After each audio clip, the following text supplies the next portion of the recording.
Cuidado com aquilo que você pede. Exatamente isso. Se você é jovem, homem ou mulher, talvez você esteja frustrado, cansado, desanimado e triste com Deus, triste com a sua vida, triste com as coisas que não estão acontecendo. Então, esse vídeo é para você, caiu na hora certa para você assistir. Então já se prepara, pega uma caneta, pega um copo da água, um café e já começa a escrever, já começa a anotar, que quando você anota, você lembra ainda mais daquilo que você está anotando, fechou? E antes de eu começar esse vídeo, eu quero que você deixe aqui embaixo um joinha para o YouTube espalhar ainda mais essa mensagem para jovens que precisam de ajuda, certo? Vamos impactar a vida de outros jovens. E eu quero que você se inscreve. Muitas pessoas que assistem o vídeo não são inscritas, então se inscreve, deixa o joinha e mande para algum amigo ou amiga que esteja às vezes passando pela mesma situação. Às vezes ela esteja no mesmo lugar que você e você nem sabe, então compartilha com essa pessoa. E esse vídeo ele é para você. E é sobre tomar cuidado. Tomar cuidado com aquilo que você pede. Gabriel, como assim, cara? Você ficou doido? Aquilo que eu peço, você quer que eu tome cuidado? Como assim? Que tipo de vida que você quer que eu tenha, né? Se eu não pedir. Então eu quero deixar isso para vocês. Cuidado com aquilo que você pede. Por quê? A gente agora vai lá no livro da Bíblia. Então, eu tô aqui, ó, com a minha Bíblia aberta em Números, no livro de Números. Creio eu que é tipo assim, o quarto livro da Bíblia. Quarto, quinto, por aí. E nesse livro, sendo bem rápido, o que aconteceu? Moisés, um homem escolhido por Deus, tirou o povo do Egito. Esse povo são os israelitas. Então são pessoas que vieram de uma descendência, né, das primeiras pessoas que Deus criou. Então Adão, Jacó, eles vieram de descendência desse povo. Então esse povo era o povo de Deus. E basicamente esse povo estava no Egito, na escravidão. Moisés tirou esse povo do Egito para ir para uma terra que Deus prometeu. Então eles estavam andando no Egito por uma terra muito boa, mas nesse caminho, nessa trajetória, esse povo eles reclamavam muito.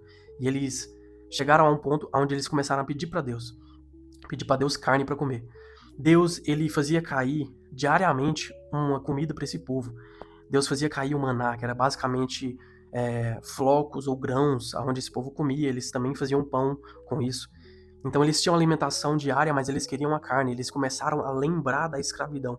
Eles falaram, a gente era escravo, mas a gente comia bem carne, frutas, enfim. Então eles começaram a pedir e insistir para Deus, que é o que nós fazemos hoje. A gente pede e a gente insiste. E muitas vezes Deus dá. Então Deus, o que ele fez? Ele deu, ele mandou codornas para esse povo. E esse povo estava cheio de gula. Eles comeram tantas codornas, eles não confiaram que Deus ia dar mais, então eles colocaram lá fora para secar, né? Tipo assim, quilômetros de codornas eles colocaram para secar. Então mostraram que eles não confiaram em Deus, que eles tinham gula. E o que Deus fez? Deus derramou uma praga sobre eles por causa daquilo que eles já tinham feito de errado. E isso serve pra gente hoje. Cuidado com aquilo que você pede. Às vezes aquilo que você pede tanto pode acontecer. Deus pode te dar para te mostrar, igual ele mostrou pro povo. Eles pediram, insistiram tanto, e Deus foi lá, deu para eles aprenderem que eles estavam errados. E com isso eles quebrarem a cara. Isso serve para mim, serve para você. Às vezes a gente pede, insiste tanto para Deus. Quando Deus dá, a gente quebra a cara. E o primeiro exemplo que eu queria dar com isso é namoro. Namoro, meu jovem, minha jovem. Namoro é uma das coisas que a gente mais pede. Eu pedia por muito tempo namoro, Deus deu, e meu namoro foi totalmente um namoro horrível, por conta da minha parte também. Eu não estava preparado, eu tinha traumas, feridas, então cuidado com aquilo que você pede. Às vezes você não esteja preparado. E em Romanos 12:2, Paulo, ele diz que a vontade de Deus, ela é boa, perfeita e agradável. Então a vontade de Deus para sua vida são planos bons, Deus tem planos maravilhosos para sua vida. Mas a vontade de Deus, ela é boa e ela vem na hora certa. Ela vem quando você está preparado. Então cuidado com aquilo que você fica insistindo tanto no namoro. Você às vezes está insistindo tanto em ter mais dinheiro, em ter um carro logo, sabe? Isso pode acabar sendo algo ruim para sua vida porque você simplesmente não está preparado. No namoro, talvez você tenha traumas, talvez você tenha feridas que não foram curadas, que não foram saradas.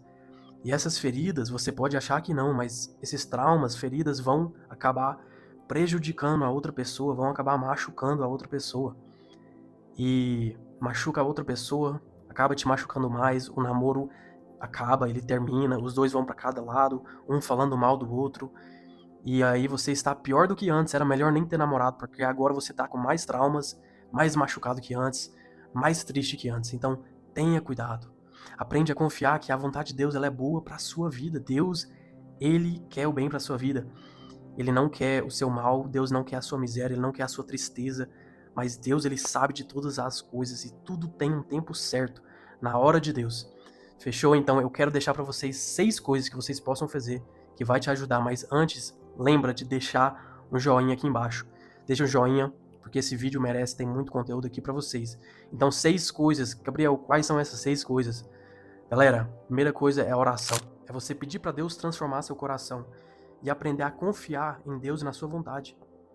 É você realmente fazer essa oração profunda e sincera. O que importa para Deus é a sinceridade, não é como você faz, o que você fala, se a oração é bonita ou não, é a sua sinceridade. Falar assim, Deus, realmente, eu só confio em mim, na minha vontade, no meu tempo. Então, transforme isso no meu coração, me ensina, porque eu posso aprender a confiar no Senhor, na sua vontade e no seu tempo. A segunda coisa é aprender a desfrutar daquilo que você já tem. Olha o tanto que isso é bonito. E é isso, algo que nós não fazemos. A gente não desfruta, a gente não é grato com aquilo que nós já temos. Então, por exemplo, cara, eu tenho uma bicicleta e eu quero um carro, eu quero uma moto, mas eu não desfruto daquilo que eu já tenho, eu não sou grato pela bicicleta que eu já tenho, eu trato ela com desprezo, sabe? Às vezes eu tenho um serviço que eu ganho um salário mínimo, eu trato isso com desprezo, eu não sou grato pelo meu serviço, eu quero ganhar 5 mil reais logo, eu quero ganhar 10 mil reais logo. Então desfruta. Deus, ele vê a sua gratidão, e a sua gratidão abre portas na sua vida. Ela abre portas. Ela deixa claro que Deus pode fazer mais. Ela deixa claro que Deus, ele vê seu coração e vê que você já é grato pelaquilo. Então aprende a desfrutar. Você tem que almejar coisas grandes, sonhar mesmo, mas aprende a desfrutar daquilo que você já tem, daquilo que Deus já colocou em tuas mãos, que o melhor virá. A terceira coisa é pedir para Deus transformar o seu caráter, melhorar seus defeitos e te colocar em situações para você melhorar como pessoa. Olha o tanto que isso é forte. Então, é você realmente pedir para Deus, orar para Deus, falar assim, Deus, eu quero tanto essas coisas, mas eu sei que eu não estou preparado, então transforma meu caráter, me coloca em situações para eu aprender, para eu melhorar, para eu, às vezes, ser mais humilde, ter menos ego, ter menos autoconfiança em mim mesmo, sabe? Para eu, às vezes, parar de humilhar os outros, ser pezinho no chão mesmo. Então, essa é a terceira coisa. A quarta coisa é não reclamar. Galera, eu vou falar para vocês o tanto que isso é importante, importantíssimo. Por quê? Porque o povo que saiu do Egito era para ser rapidão no deserto, coisa de dias, semanas, eu acho, mas foram 40 anos. Por quê? Porque eles reclamaram. Então a reclamação, pessoas acham que não significa nada, mas a reclamação, ela é algo poderoso na sua vida. Por quê? Porque a nossa boca tem poder, a palavra de Deus diz que a boca ela tem poder de vida ou morte. Significa que as palavras que você fala têm algum afeto, afeta alguma coisa na sua vida. Então as palavras que você fala têm um peso para te abençoar ou para te destruir. E a reclamação ela vai destruir e ela vai apenas te atrasar, igual atrasou o povo. Era para ser dias, foram 40 anos, então toma cuidado com a reclamação. Começa a falar palavras boas sobre a sua situação, sobre o seu trabalho, a sua casa, sabe? E começa a profetizar palavras boas, palavras de bênçãos na sua vida.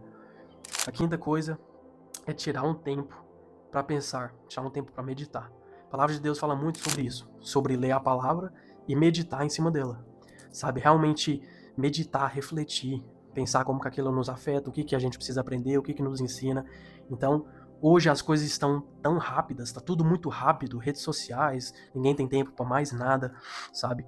Às vezes um amigo não tem tempo para conversar 10 minutos com você, então tira um tempo para realmente para pensar, por que eu estou pedindo isso, quais são as minhas intenções, será que são intenções boas ou ruins? Porque Deus, a gente acha que Deus só vê o que a gente fala, mas Deus ele vê nosso coração, ele sabe se aquilo que você está pedindo são por boas intenções ou por intenções más.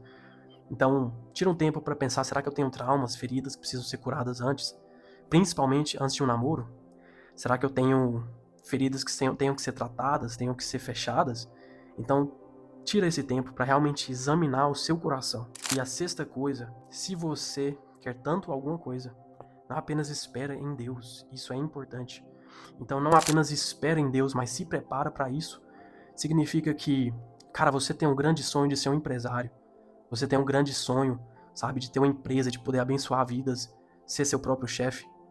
Então já começa a se preparar, irmão. Ou irmã, né? Começa a se preparar, estudar. Tira algumas horas do dia para estudar, principalmente depois das 18, 19 horas.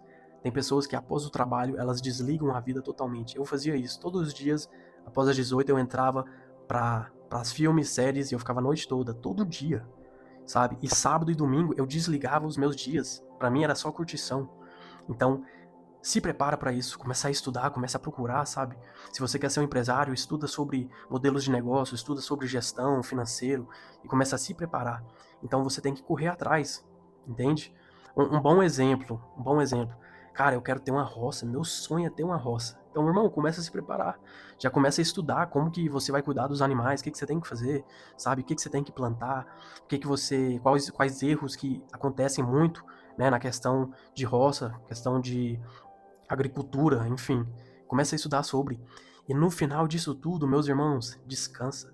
Descansa sabendo que você está fazendo a sua parte e que está nas mãos de Deus. E se você estiver em obediência, buscando a Deus e as suas intenções estiverem boas, Deus vai fazer aquilo cumprir, Deus vai te abençoar grandemente a sua vida. Fechou? Então essas são as 6 coisas. E eu espero que esse vídeo tenha te ajudado muito. Antes que você saia desse vídeo, comenta aqui embaixo algo que esteja te frustrando, algo que você às vezes esteja pedindo e não se abre totalmente, porque tem coisas que é só pra você saber. Mas compartilha um pouco aqui embaixo nos comentários, compartilha com um amigo, se inscreve, deixa um joinha e eu vejo vocês no próximo vídeo. Se você quiser que eu faça um vídeo sobre algo, me manda mensagem no Instagram, o botão está lá em cima no meu canal. Fechou, galera? Tamo junto, Deus te abençoe e vamos pra cima.